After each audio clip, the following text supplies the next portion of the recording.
Hello, my esteemed fans. I welcome you to this exciting moment. Happy Valentine's in arrears to all my viewers across the globe. Trust you're getting on well. This is another weekend. We're glad to be among the living. Now, as we resume the in-depth analysis of issues and events unfolding in most recent times, I welcome you once again.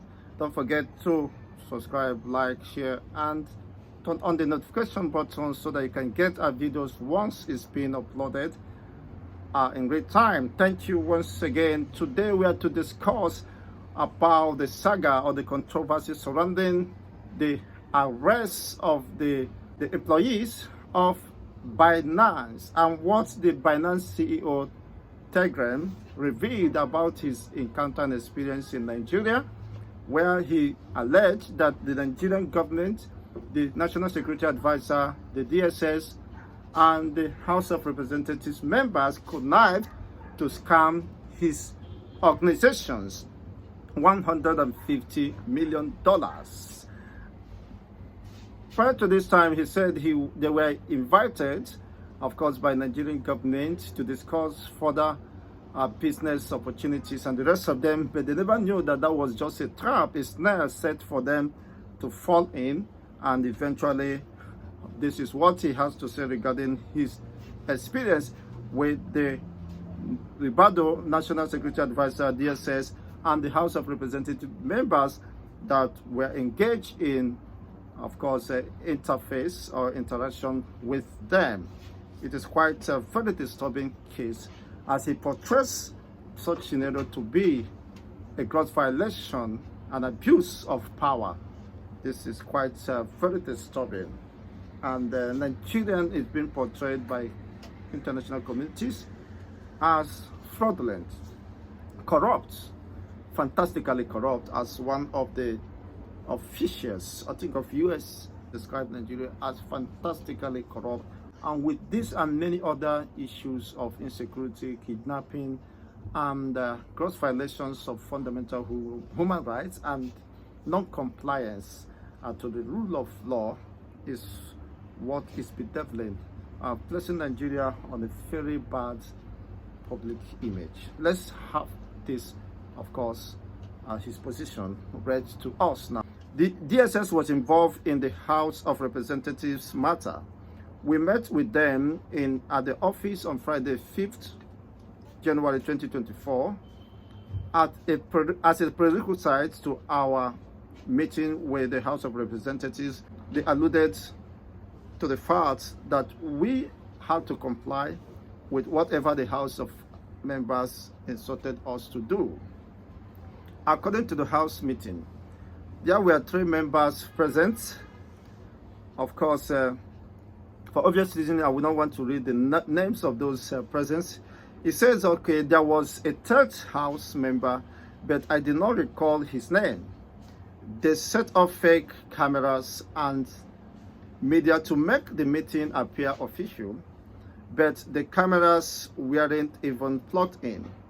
As you may already know, this ended with the asking of $150 million bribe, paid in cryptocurrency into their personal wallets. A Mickey Mouse operation, as it best. He accused that they want to extort Binance organizations by asking for $150 million bribe. And this will not be paid in government-defined bank accounts, but in their private wallet, crypto wallet. You know what that? I hope you are following up with the discussion. It's quite very disturbing. Now, his experience at Nuhu Ribadu invited us to official meeting and walked through. Okay, in that meeting he said that there is somebody involved there. Another figure in this situation was, he mentioned the name, and some were used just as a pound. They used them as pounds. Now, this was a code as a friendly meeting with the National Security Advisor. The head of the SEC, that is Security Agent Commission, and the CBN governor and included the discussion of the bribe that was solicited by the House of Representatives. They were present according to his argument. He said that the $26 billion figure they kept pushing publicly as some mystery money escaping Nigeria is complete baseless. This information was provided in response to their request and was simply cumulative trade data for Nigerians on this platform, referring to the Binaance platform. This money did not leave Nigeria. It was just people buying and selling crypto. For example, if you trade $100 100 times, that is 10,000 in trade volume. But in reality, you only used $100. Again, just another example of them lying to cover up their baseless investigations. They lied about, Nadem being one of his employers, escaping during mosque prayers. In reality, he returned and escaped afterward. I didn't know exactly how he managed to flee. He emailed me in November, but we haven't discussed in details his escape. It is possible he has paid someone off. Of course, in Nigeria, everything is possible. But I have no proof to that. If a character had simply checked his passport, for a visa, he would have realized that Nadem did not use that passport to travel to Nigeria. They sent a letter to the US Embassy and the British High Commissioner, falsely claiming that we were voluntarily participating in strategic talks. This was a blatant lie. Nadem did not escape lawful detention. We were being held legally. Even the person used admitted that he would fabricate evidence to obtain a court order to detain us for 14 days, which they eventually did. Once the court order expires, they were unable to extend, of course, because the judge denied them further grants. At that point, they continued holding us illegally and had no justification or jurisdiction for doing so. There was a lot of noise about Interpol to capture Nadem as someone who has been involved in multiple extradition cases. I can confidently say that that was a joke. Extradition is a lengthy legal process, and no rational judge in Kenya or wherever would ever approve extradition for someone who escaped illegal detention at the hand of rugged law enforcement, especially when the detention involved holding employees hostage to pressure their employer. All noise. They tried to use us to validate international privacy laws.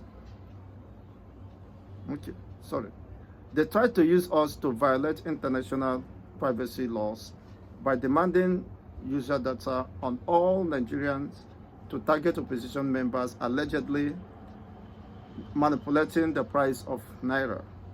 However, they all knew that the Naira's devaluation was a direct result of Tinubu's monetary policies, which depegged the Naira from the dollar. I am not saying that the policy decision was wrong, but everyone understood that removing government intervention would lead to extreme devaluation. Instead of acknowledging this, they use Binaance as a scapegoat.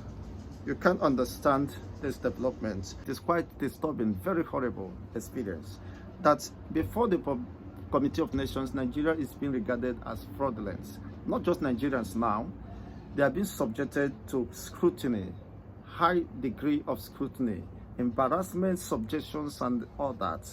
It is being treated with disrespect. Now, it is not just Nigerians, but Nigeria as a government, as an entity is being disrespected because of the endemic corruptions that keep on recycling, keep on re-echoing, reverberating.